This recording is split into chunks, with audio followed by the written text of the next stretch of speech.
Halo,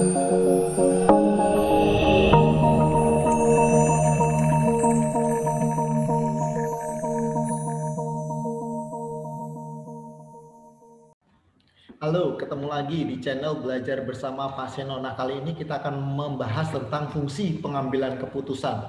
Nah, kita mulai dari definisi pengambilan keputusan. Ya, jadi pengambilan keputusan itu adalah pilihan, ya, pilihan atau kita menetapkan suatu pilihan yang tentunya pilihan tersebut menguntungkan, ya, bagi kita di dalam atau sebagai pengambil keputusan. Nah, itu adalah definisi dari pengambilan keputusan. Jadi menetapkan pilihan yang tentunya pilihan tersebut menguntungkan bagi pengambil keputusan. Nah, itu adalah definisi pengambilan keputusan. Oke, nah jenis pengambilan keputusan ada dua, ya, menurut Herbert Simon, ya, yaitu keputusan yang terprogram dan juga keputusan yang tidak terprogram. Nah, kita lihat perbedaannya.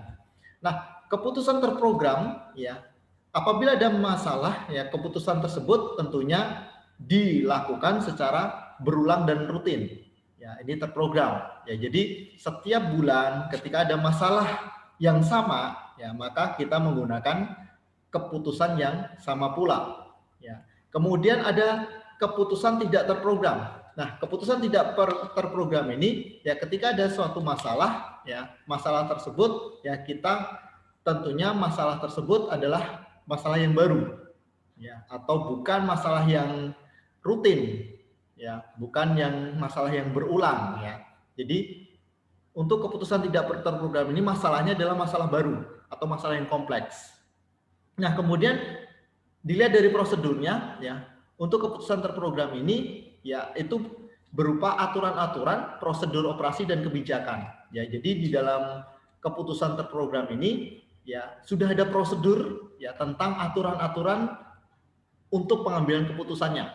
Ya, sedangkan untuk keputusan tidak terprogram, ya, kita mengutamakan kreativitas kita untuk pengambilan keputusan yang baru ini atau yang kompleks ini, ya, terhadap masalah yang baru atau kompleks. Ya, kemudian contohnya misalkan keputusan terprogram ini adalah penetapan gaji karyawan, ya, promosi jabatan, penetapan persediaan barang dan lain sebagainya. Nah, ini adalah keputusan terprogram. Nah, kemudian keputusan tidak terprogram contohnya adalah penanganan masalah inflasi. Ya, ini masalah yang kompleks nih. Ya, kemudian pengenalan produk baru. Ya, kemudian perkara hukum dan lain sebagainya. Nah, ini adalah contoh dari keputusan terprogram maupun keputusan tidak terprogram. Nah, tahap pengambilan keputusannya yang pertama adalah mengidentifikasi dan definisi masalah. Nah, ketika ada masalah, ya, kita harus mendefinisikan atau kita harus tahu masalah itu seperti apa. Ya. Kemudian yang kedua, ya, ketika sudah ada masalah, maka tentunya kita harus mencari solusi. Ya. Nah, solusi tersebut, ya, itu pasti ada banyak. Ya, di dalam solusi untuk mengatasi masalah itu banyak sekali. Ya, makanya kita harus menuliskan atau mengembangkan alternatif dari solusi tersebut. Ya, untuk memecahkan masalah. Nah, kemudian setelah itu kita evaluasi alternatif pemecahannya. Ya, kita evaluasi dulu. Ya, alternatifnya seperti apa. Ya. Kemudian setelah itu memilih alternatif. Ya, setelah ada alternatif solusi untuk memecahkan suatu masalah, ya, kita harus memilih salah satu. Ya. Nah, tentunya alternatif tersebut, ya, di dalam solusi perumusan masalah atau kita harus memecahkan solusi masalah tersebut, ya, maka kita harus menguntungkan bagi pengambil keputusan. Nah, setelah kita memilih alternatifnya, baru kita implementasikan keputusannya. Nah, ketika kita mengambil keputusan itu, ya, maka kita harus bisa berani untuk mengimplementasikan sebagai solusi terhadap masalah tadi. Nah, setelah itu kita bisa memonitoring. Ya, keputusan yang kita ambil itu kita bisa monitoring, ya. Atau kita lakukan penilaian, ya, dan juga kita melakukan pengendalian. Nah, di sini gaya pengambilan keputusan menurut Robbins dan DeCenzo, ya, ini ada gaya direktif, gaya analitik, gaya konseptual, dan gaya perilaku. Nah, kita mulai dari gaya analitis terlebih dahulu. Nah, di gaya analitis, Ya, di sini toleransinya tinggi. Ya, maksudnya si pengambil keputusan ini ya dia meminta saran kepada beberapa pihak. Ya, dia meminta saran kepada beberapa pihak. Ya, kemudian dia akan melakukan pengambilan keputusan berdasarkan rasionalnya sendiri. Ya, banyak alternatif yang ditawarkan oleh orang, tetapi balik lagi ya si pengambil keputusan itu yang akan memutuskan.